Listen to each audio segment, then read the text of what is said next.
Bismillahirrahmanirrahim. Assalamualaikum warahmatullahi taala wabarakatuh. Hai anak-anak, apa khabar semua? Semaya kita sentiasa dirahmati oleh Allah Subhanahu wa taala sekalian. Hari ini kita akan melihat pendidikan Islam tahun 4 dalam bidang akidah dengan tajuk kufur. Apakah pesanan yang selalu disebut oleh khatib pada hari Jumaat? Sidang Jumaat sekalian, saya berpesan agar bertakwa kepada Allah Subhanahu wa taala dengan sebenar-benarnya dan janganlah kamu mati melainkan dalam Islam. Jadi anak-anak, kita melihat apakah pengertian kufur itu? Kufur bermaksud tidak percaya atau tidak beriman kepada Allah Subhanahu wa taala dan Nabi Muhammad sallallahu alaihi wasallam. Jadi, orang yang kufur itu apakah hukumnya? Hukumnya adalah sesat. Firman Allah Subhanahu wa taala di dalam surah An-Nisa ayat 136, Bismillahirrahmanirrahim. Wa may yakfur billahi wa malaikatihi wa kutubihi wa rusulihi wal yaumil akhir faqad dhalla dhalalan ba'ida. Maksudnya, sesiapa kufur kepada Allah, para malaikat, para rasul dan hari akhirat, maka sesungguhnya dia sudah jauh tersesat. Jadi anak-anak, kita melihat kufur itu terbahagi kepada dua, iaitu kufur i'tiqad dan juga kufur amalan. Yang pertama, kita melihat kufur i'tiqad. Kufur i'tiqad ini ialah menolak dan menafikan ajaran Islam yang dibawa oleh Nabi Muhammad sallallahu alaihi wasallam. Contoh, tidak mempercayai kenabian Nabi Muhammad sallallahu alaihi wasallam. Yang kedua, kufur amalan.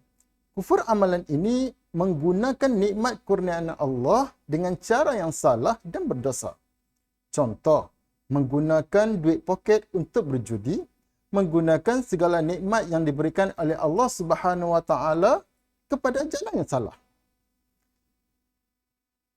Jadi anak-anak, kita melihat faktor-faktor yang mendorong kepada kekufuran itu sendiri. Yang pertama, tidak mendapat didikan agama yang sempurna. Yang kedua, menuruti hawa nafsu. Yang ketiga, lemah pegangan agama dalam kehidupan. Dan yang keempat, terpedaya dengan pujukan dan kesenangan dunia. Jadi anak-anak, kita akan melihat kesan kepada orang yang kufur itu sendiri. Bila mana kita kufur kepada Allah, apakah kesan yang kita akan dapat? Yang pertama, satu dosa yang sangat besar bila mana seseorang itu kufur kepada Allah. Yang kedua, ancaman seksa dan azab. Yang ketiga, merosakkan iman di hati kita. Dan yang keempat, mengundang murka ilahi. Allah tidak redha di atas kehidupan orang itu sendiri. Jadi, apakah tindakan untuk kita menjauhi sifat kufur itu sendiri?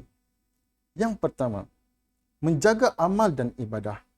Jadi saya perlulah sentiasa melipat gandakan amalan. Amalan sunat, amalan wajib dan sebagainya. Yang kedua, saya tabah dalam menuntut ilmu. Bila mana kita menuntut ilmu, maka kita boleh pergi ke mana saja. Di surau, madrasah, di sekolah dan sebagainya untuk kita menuntut ilmu. Seterusnya yang kedua, sentiasa berdoa dan memohon untuk memantapkan iman kita.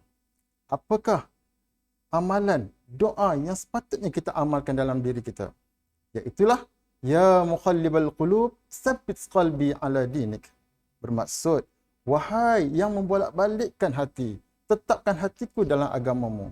Allah sentiasa membolak-balikkan hati kita, uji kita, tetapi kita kena tetapkan hati kita dengan agama Allah Subhanahu wa taala.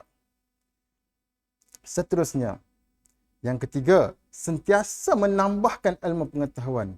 Saya sentiasa menghadiri majlis ilmu, sama ada di sekolah, di madrasah, di surau, di masjid atau di mana-mana saja ada majlis ilmu, maka harus kita pergi untuk kita memantapkan ilmu kita. Seterusnya, saya hendaklah selalu mendampingi guru Guru adalah murabbi kita. Apa jua permasalahan, kita rujuk kepada guru. Dan insya-Allah guru akan membantu kita untuk menyelesaikan masalah. Seterusnya, keempat, mengawal diri daripada mengikuti hawa nafsu. Iaitu, saya perlu sentiasa bermuhasabah diri.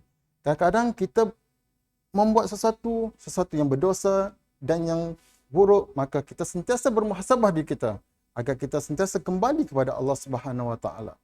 Seterusnya, saya hendaklah bersikap sederhana dan bersyukur. Jadi, satu kisah orang yang kufur, iaitu Qarun, seorang hartawan pada zaman Nabi Musa AS.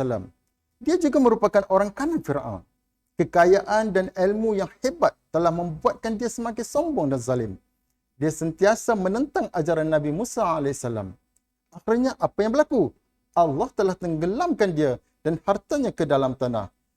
Itulah orang yang kufur di dunia lagi mendapat balasan. Sebab itulah Allah Subhanahu Wa Taala berfirman di dalam surah Ibrahim ayat 7. Bismillahirrahmanirrahim. Wa iz ta'azzana rabbukum la in syakartum la azidannakum wa la in kafartum inna azabi lasyadid.